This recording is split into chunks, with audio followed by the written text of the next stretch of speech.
That's right, it's another dodgy angle, it's another charge time rant, it's another all charged up.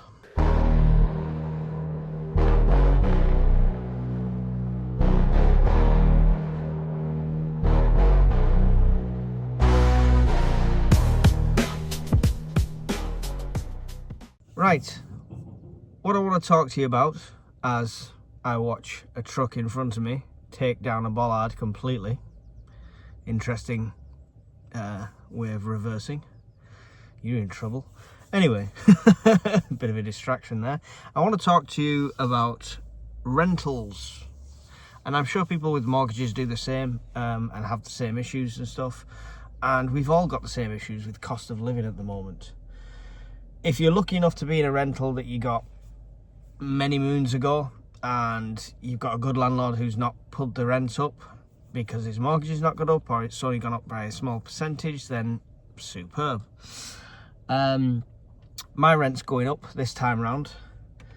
A percentage above, a few percentage points above inflation, but it is what it is.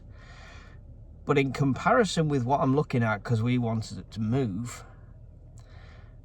it's unreal. I don't know how people can afford to leave home. This is why we've got like 20-odd-year-old, 30-odd-year-old people living at home.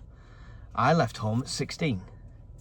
I had my first bedsit and worked at a remedial job for a while before joining the army. It was like an interim period before old enough to join the army and that. But I don't think I could do it these days. Even like bedsits and room shares and stuff like that, you're charging more than I paid for my first house in rent on a room share. And I get bills are included with the room share, but you've got 3 or 4 people in there. How much can your bills possibly be? I mean, fair enough if that's how you want to do it, but there's rental prices. There's no excuse for it. There's no excuse for it going above the percentage of inflation of what like mortgages are and stuff like that. It's just skyrocketing. And there's no sign of them being able to bring it down. I know people have talked about, Labour themselves have talked about coming in and introducing these new rental policies and it's all crap, it's all rubbish, because the policy, I think, was that you can't charge more than a month's rent up front as your deposit. So they find ways around that, though. They're charging like a month's deposit and then a security bond and all sorts. There's ways around it, but either way, it's still costing you close to double whatever the rental is to move in. And when you're talking, the average rent on a 3-bedroom house now is anywhere from the north of the country being £1,000 a month, the south of the country being £2,500 a month, then you're talking between 2 and 5 grand to get through the door. That used to be what you needed for a deposit, for a mortgage at one point. And like the house that I'm in now, it's not an affluent area. It's a essentially 2-bedroom terrace that's been converted into a 3 with a studded wall. So it is a 3-bedroom technically, but it's the size of a 2-bedroom house. The house next door to me sold at auction for like 56,000, and it's not a wreck. It's done out inside. It's all right. You could move in tomorrow. So what's the mortgage on something at 56,000? Honestly, even if you had a short-term one, it's nowhere near the rental rates they're trying to charge for them. Across the road, £675 a month for a 2-bedroom terrace that's rented at the moment. That somebody moves in there every 6 months because they only last 6 months, then they move out and then somebody else moves in. It's just unreal. It really is. And social housing is an absolute waste of space if you've been working, if you're not claiming any benefits,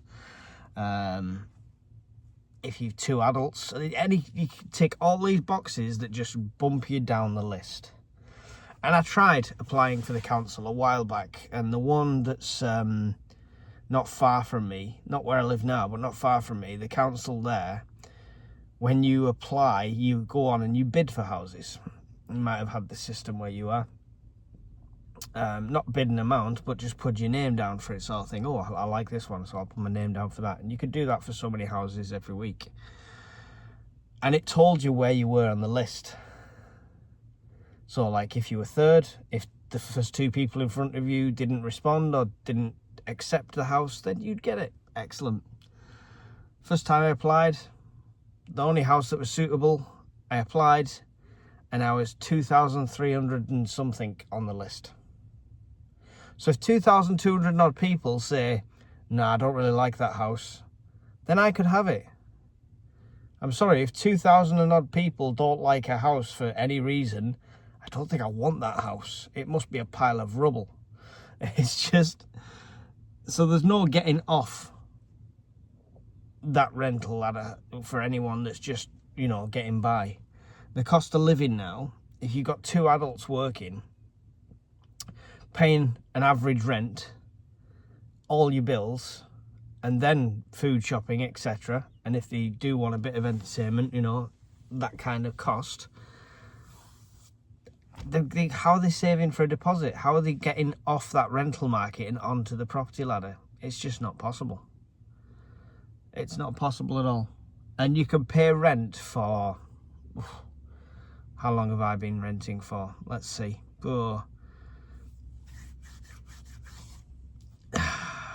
24 years and never miss a single payment. And that doesn't count anything towards a mortgage application.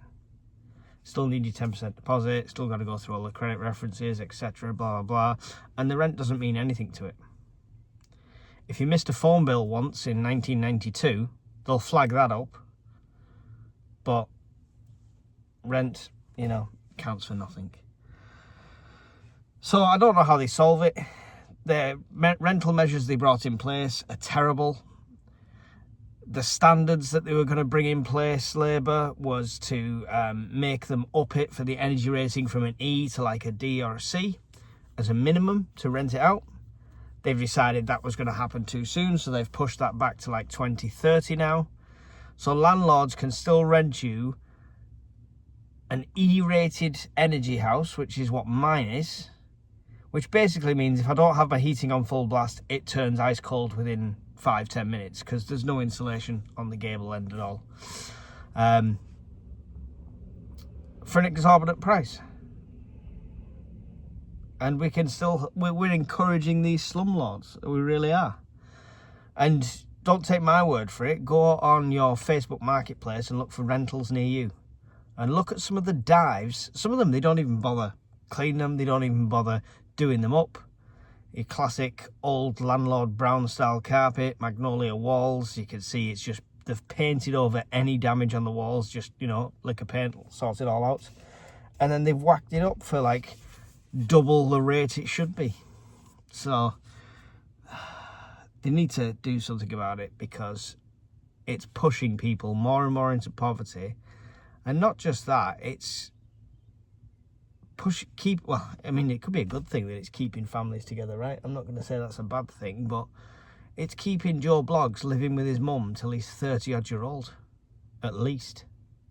Or just staying in the same house with his parents until they, you know, bick the cookit, as it were, and they take over the house. It's took a lot of freedoms away from a lot of people, I would imagine. I mean, nobody working a minimum wage job on basic hours could comfortably leave home and afford to pay all their bills and have any sort of life. It's just not possible.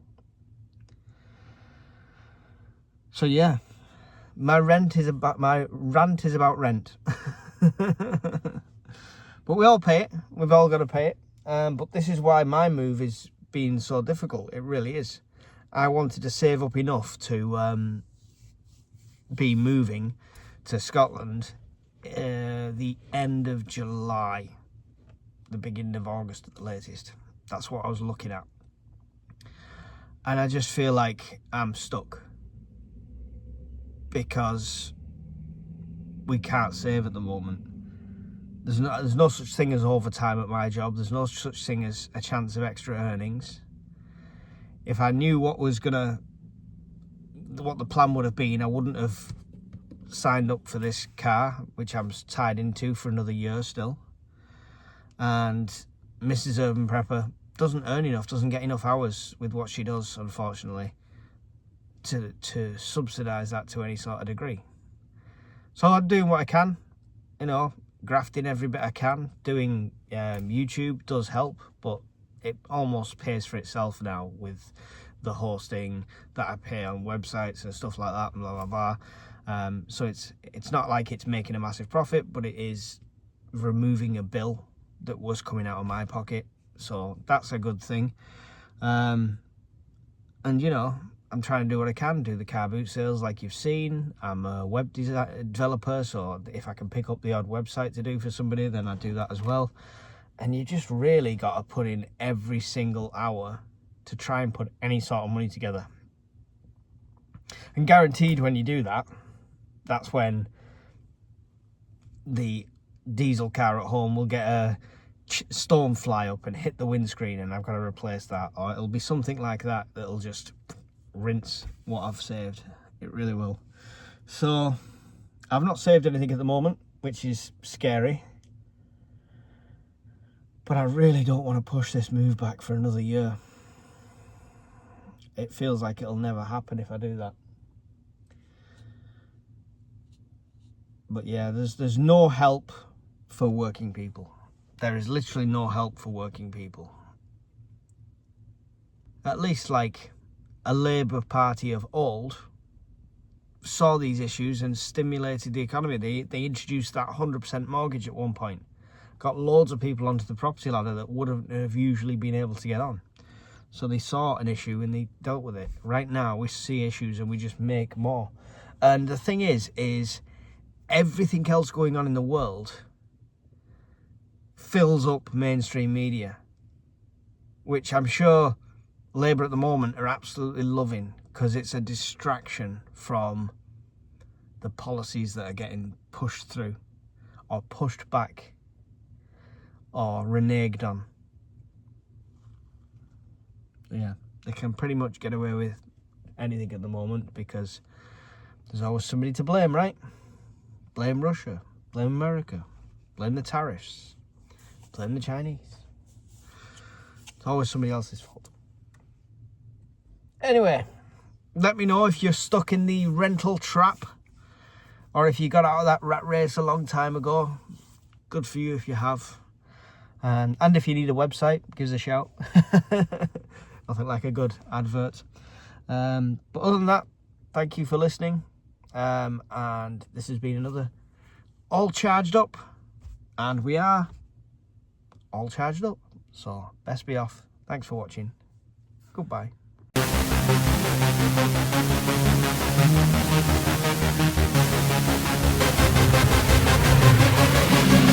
Yeah.